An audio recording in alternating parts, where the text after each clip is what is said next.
आसा जि जोंनि बुहुरसारा गामिनि जि हाखौ लानानै जि समस्या जाबाय थादों आं बिनि सोमोन्दै फंनैसो बुंनो सानबाय।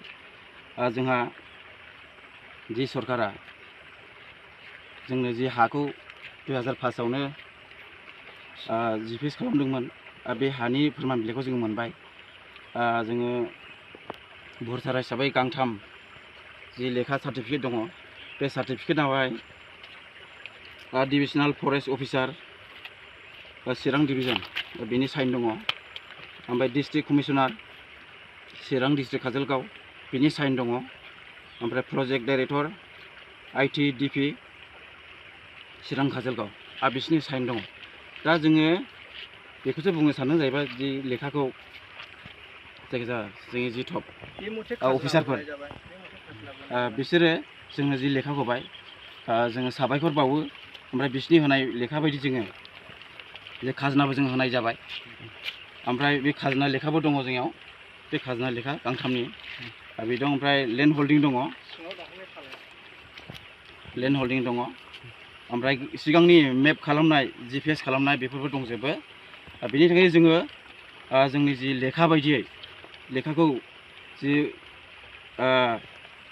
अफिसारफ्रा जोंनो लेखाखौ हरबाय। बे लेखायाथ' दुप्लिकेट जानो हाया मालाबाबो। जाय जोंनि डिभिजनेल फरेस्ट अफिसार ओमफ्राय डिस्ट्रिक्ट कमिशनार प्रजेक्ट डाइरेक्टर बिथांमोना दि जोंनि हानि सायाव एसे थाबैनो रायज्लायनो होयोब्ला जों बेखौ रायजो राजाफ्रा आसा खालामो।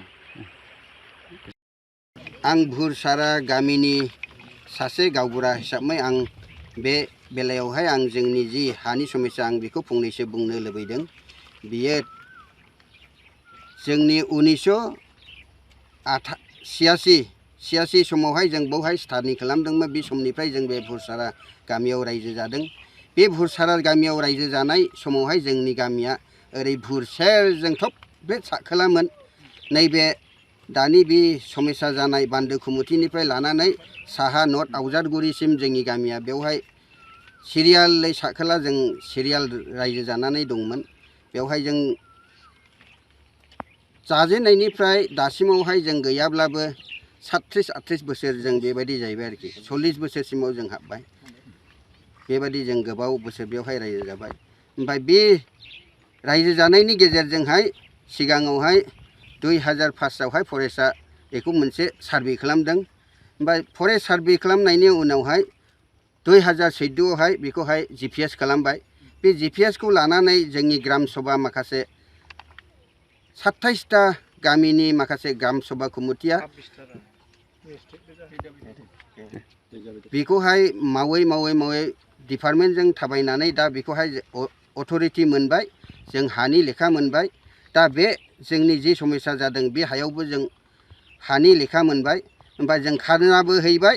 बेनिफ्राय जों लेन्डबो बख'नानै जों लानो हाबाय आरोखि। दा बेखिनि जोंनोहाय सरकारा अथ'रिटि होनानै बे हाखौ बिसोरो माबादि जोंनिफ्राय सेनो नाजादों जों बेखौसो दिनैहाय अभाग जादों।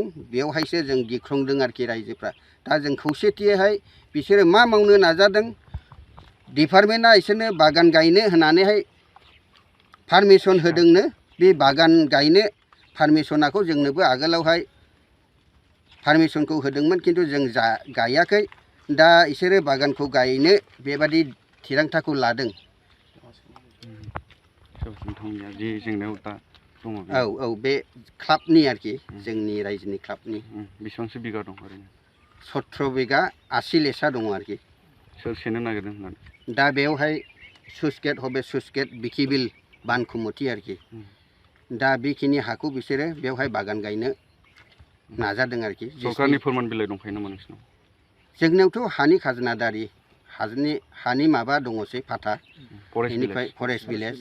बेनिफ्राय जों बेखौहाय खाजोनाबो होजोब्बाय। बेखिनि बिगायावहाय जों खाजोनाबो हैबाय। बेनिफ्राय जों बे खाजोना होनायनि बिथोराव जों लेन्ड हल्डिंबो बख'जोब्बाय। दा बे अलरेडि जोंनावहाय मावनानै लाखानाय जोंनाव दं। दा बिदि मोनसेयावबो बिसोरो बे हायावहाय खबर मोनसेयावबो बिसोरो मा खालामनो सानदों जों बेखौ बुंस' हाया आरोखि।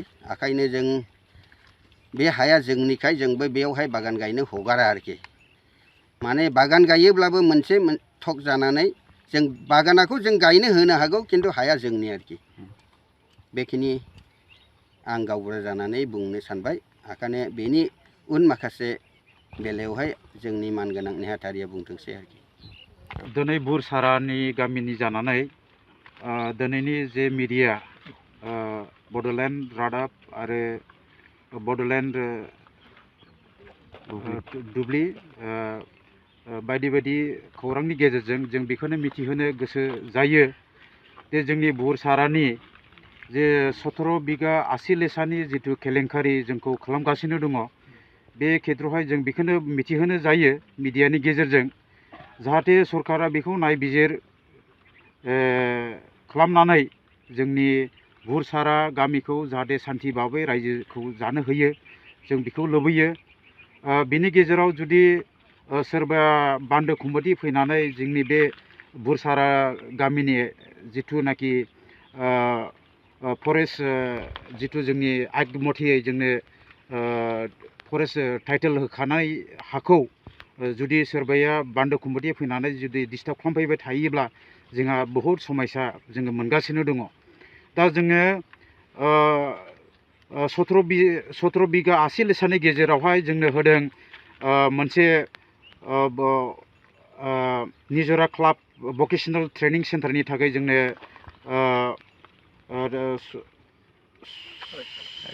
6 बिगा जोंनो हाखौ होदों 7 बिगा 70 लेसाखौ जोंनो होदों ओमफ्राय नैथियाव दङ जोंनो बुरसारा डेभेलपमेन्ट कमिटिनि थाखाय होदों जोंनो 2 बिगा 80 लेसा होनाय जादों जोंनो आरो थामथियाव दङ जोंनो बुरसारा नन कनभेन्सनेल सर्स अफ एनार्जि बिनि थाखाय होनाय जादों 7 बिगा 50 लेसा होनाय जादों बे डिपार्टमेन्टआ जोंनो मोनथाम जोंनो राननानै होखानाय हाखौ दिनैहाय जोंनि ओरै खोलानि बिखि बान्दो कमिटिया बे हाखौ जोंनिसो होनानैहाय डिस्टार्ब खालामबाय थानाय जादों जोंखौहाय बिदा फंबाय भुल बुजा बुजि खालामनानै होनाय जादों बिनिखायनो जों मिडियानि गेजेरजों मिथिहोनो लुबैयो जे जोंनि जिथुनाखि हा टाइटेल होखानाय जे जोंनि फरेस्ट एक्ट बायदियै बे हानि